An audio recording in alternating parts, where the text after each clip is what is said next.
Salut tout le monde! Bien, écoutez, comme promis, voici une petite vidéo pour répondre aux questions que vous m'avez posées sur Internet. Donc, je vais commencer aujourd'hui à faire une petite vidéo pour les questions un peu plus que j'appellerais farfelues. Pour pas dire des questions connes ou quoi que ce soit, c'est des questions un peu plus farfelues, disons. Et puis, je vais essayer de répondre de façon intelligente aux questions farfelues. Donc, première question, on va commencer par ma petite sœur Manon.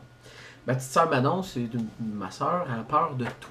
Okay? Faire du vélo, c'est dangereux, tu peux mourir. Faire du ski alpin, c'est dangereux, tu peux mourir. Faire du parachute, c'est tellement dangereux, tu peux mourir. Puis aller faire la marche, ben Manon a dit, est-ce que c'est dangereux et est-ce qu'il y a des risques que tu ne reviennes pas? Eh bien Manon, est-ce que c'est dangereux? Le danger réside dans la personne qui fait la randonnée. Donc, est-ce que la personne est bien préparée? Il y a des gens qui partent avec pas assez d'eau. Il y a des gens qui partent avec pas assez de nourriture et qui trouvent le moyen de se mettre dans le trouble. Ce que moi, j'ai essayé d'éviter le plus possible. Je pars avec peut-être un petit peu plus de poids que la moyenne des gens, mais c'est justement pour éviter les différents problèmes. J'ai toujours un plan B pour ce qui est de l'eau, ce qui est de la nourriture et ces choses-là. Est-ce qu'il y a des risques que je ne revienne pas? Non. Après 180 jours, je suis obligé de quitter les États-Unis pour revenir. Donc, effectivement, 180 jours maximum. Je pars le 19 mars. Je dois être de retour au Canada au maximum le 18 septembre. Maintenant, question de Guillaume. Est-ce que tu crois que les ours riront tes jokes de mon oncle? Ça m'étonnerait, Guillaume, que les ours comprennent le français et comprennent encore plus mon style d'humour, comme tu pourrais dire mon humour de mon oncle. Donc, ça m'étonnerait que les ours rient mes jokes de mon oncle. Quel DDS aimerais-tu qu'il soit réglé à ton retour dans 6 mois? Pour ceux qui ne le savent pas, chez Vidéotron, une DDS est une demande de support informatique. Pour des cas problèmes, des choses qui ne fonctionnent pas dans le système, ces choses-là. Je te dirais que la DDS que j'aimerais beaucoup qu'il soit réglée, c'est le fait que les agents puissent faire des deserves. Ça nous éviterait énormément de problèmes. Donc, si cette DDS peut être réglée, ça serait très le fun à mon retour. Philippe Mercier, si un gigot fait une joke sur la PCT et que personne ne l'entend, est-ce qu'il la rit pareil? Si tu parles, est-ce qu'il la rit pareil? Si tu parles de moi, effectivement, j'ai pas besoin de personne pour rire de mes propres blagues. Tu le sais déjà très bien. Je pense que tout le monde au travail le sait. Quand je compte une joke, moi, je la trouve déjà très drôle, donc j'ai pas besoin de personne pour la rire. Charlie Caillouette me demande, un canam, on peut-tu laisser ça dans le cours? Ish. Bien, pour ceux qui ne connaissent pas la référence, en fait, c'est un skidoo, on peut-tu laisser ça dans le cours de François Pérusse.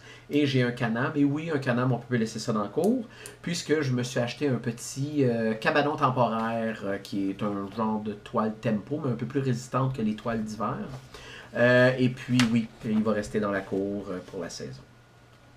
Ensuite, Hugues Lavergne, combien de grammes de smegma récolteras-tu? Pour ceux qui n'ont jamais fait de randonnée, n'ont jamais fait de camp de survie, qui n'ont jamais été isolés, loin de tout, proche d'une douche, qui n'ont jamais pas pris de douche pendant 5, 6, 7 jours, 8 jours, c'est de la saleté qui s'accumule, je vous dirais, dans les régions intimes. Le smegma, en fait, Hugues, je vais essayer d'en ramener le moins possible. J'essaie d'avoir une hygiène corporelle au niveau des parties intimes le plus propre possible. Au niveau du corps, bon, oui, je vais sentir du dessous de bras, puis je vais suer beaucoup. Mais pour ce qui est des parties intimes, il y a une expression en anglais qui dit happy butt, happy walk.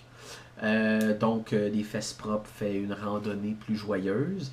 Donc, j'ai des petits, c'est des petites lingettes, ça pèse 9 grammes, c'est réutilisable, c'est lavable à la machine. Donc, j'en ai quelques-unes pour avoir essayé de garder mon hygiène corporelle le plus propre possible. J'ai aussi des lingettes que ma belle-sœur m'a fait en tissu réutilisable, c'est un coton. Qui ressemble un petit peu à une petite débarbouillette, c'est un près rectangle comme ça, que je vais traîner aussi avec moi, qui est lavable et réutilisable. Donc, j'amène un petit peu plus de poids, justement pour ça. Et finalement, Maxime Dupuis, si le CH sera en finale de la Coupe Stanley, ce qui m'étonnerait, mais on ne sait jamais, est-ce que tu interromps ta trek pour regarder les games? Je n'interromprai pas ma trek pour regarder les parties. Mais si je suis dans une ville au moment d'un match décisif, je te donne un exemple, mettons la série est 3-2, puis il y a un match et que je suis là, peut-être que j'étirerai un petit peu mon séjour dans la ville d'une demi-journée pour justement regarder la dite partie. Mais si je suis pas dans une ville durant un match décisif, non, je ferai pas des pieds et des mains pour arrêter ma trek pour regarder un match de série.